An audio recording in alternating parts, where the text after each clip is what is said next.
எனக்கு மிகவும் பிரியமான நண்பு சகோதர சகோதரிகளை இந்த கால வேளைகளை பார்ப்பது அதிக மகிழ்ச்சி அடைகிறேன். மாறாத கர்த்தர் இந்த நாள் முழுவதும் உங்களை ஆச்சரியமாய் நடத்தி சுகபத்திரமாய் பாதுகாத்து கொள்வாராக. கர்த்தர் இந்த நாளை ஆசீர்வதிக்கும்படிக்கு நமக்கு கொடுத்திருக்கிற உன்னதமான வாக்குத்தத்தம் தீர்க்க தரிசனமான வார்த்தை என்ன என்று பார்ப்போம்.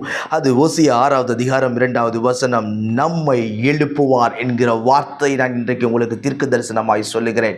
ஒரு வேளை எல்லாம் முடிஞ்சிச்சு பிரதர், இனிமேல் என்னுடைய வாழ்க்கை எழும்புவதற்கு வாய்ப்பே இல்லை, இனி நாங்கள் மேலே வருவதற்கு வாய்ப்பே இல்லை, இனி எங்களுக்கு எந்த ஒரு நல்ல காரியம் நடக்க வாய்ப்பே இல்லை, இனி நாங்கள் தழைக்க முடியாது என்று சொல்லி ஒருவேளை நீங்கள் உங்களுடைய வாழ்க்கையை குறித்து கசந்து போய் உட்கார்ந்து கொண்டிருக்கலாம்.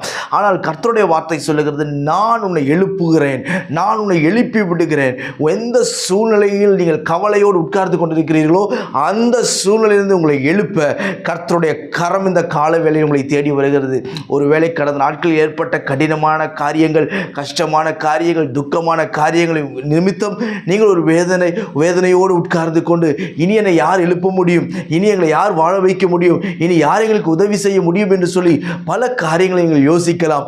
உங்களுக்கு உதவி செய்யும்படி, உங்கள் தலையை உயர்த்தும்படி, உங்களை வாழ வைக்கும்படி கர்த்தரே உங்கள் அருகே வந்து நின்று சொல்லுகிறார், பயப்படாதே, நான் உன்னை எழும்பச் செய்வேன். யார் யாரெல்லாம் முடிந்து போனது என்று நினைத்தார்களோ அவர்களுக்கு முன்பாக உன்னை எழும்பச் செய்வார். இனி இவர்களுக்கு எதிர்காலம் இல்லை என்று யார் யாரெல்லாம் சொன்னார்களோ அவர்கள் மத்தியில் உங்களை எழும்பச் செய்வார். இனி இவர்களுக்கு எல்லாம் முடிந்து போனது, இனி இந்த குடும்பத்தில் எந்த நல்ல காரியம் சம்பவிக்க வாய்ப்பே இல்லை என்று சொன்னார்களோ அவர்களுக்கு முன்பாக உங்களை எழும்ப பண்ண கர்த்தர் போதுமானவராய் இருக்கிறார். அவர் நம்மை எழும்ப பண்ண வேண்டும் என்று சொன்னால் நீங்களும் நானும் செய்ய வேண்டிய ஒரு காரியம் ஒன்று உண்டு. அதை ஓசியா 6வது அதிகாரம் 3வது வசனம் சொல்லுகிறது, கர்த்தரை அடையும்படி தொடர்ந்து போவோம் என்று சொல்லி. நாம் ஒருவேளை மனிதர்கள் எல்லாம் பார்த்து பார்த்து பார்த்து எத்தனையோ ட்ரீட்மெண்ட்டை பார்த்து நீங்கள் சோர்ந்து போயிருக்கலாம். ஆனால் கர்த்தரை அடையும்படி நீங்கள் கர்த்தரை தொடர்ந்து போகும் பொழுது நிச்சயம் சொல்லுகிறேன், கர்த்தர் உங்களை எழும்பி நிற்க பண்ணுவார். நீங்கள் எழும்பப்படுவீர்கள், கர்த்தர் உங்களை நடத்துவார். நீங்கள் ஒருபோது வெட்கப்பட்டு போவதில்லை. நான் உங்களுக்கு ஜெபிக்கிறேன். பரலோக பிதாவே, இந்த வார்த்தையெல்லாம் கேட்கிறேன் நண்பு சகோதர சகோதரி ஒவ்வொருவரும் கர்த்தர் ஒப்பு கொடுத்து நான் ஜெபிக்கிறேன்.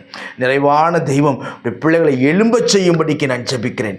வாழ வைப்பீராக, கனப்படுத்துவீராக ராஜா. விரும்புகிற காரியத்தை கரத்திலே கொடுத்து ஆசீர்வதித்து மேன்மைப்படுத்தும், நாமத்தை மகிமைப்படுத்தும். இந்த நாளினுடைய பிள்ளைகள் செய்கிற எல்லா வேலையும் ஆசீர்வதியும். வேலை ஸ்தலத்தில் சமாதானத்தை தாரும், குடும்பத்தில் சமாதானத்தை தாரும். உங்களுடைய பிள்ளைகளை சுற்றிலும் கர்த்தாவே உங்களுடைய கரம் நடத்தட்டும். தாழ்த்தி ஒப்பு கொடுக்கிறேன். இயேசுவின் நாமத்தில் ஜெபிக்கிறேன் ஜீவனுள்ள பிதாவே. ஆமென், ஆமென். God bless you.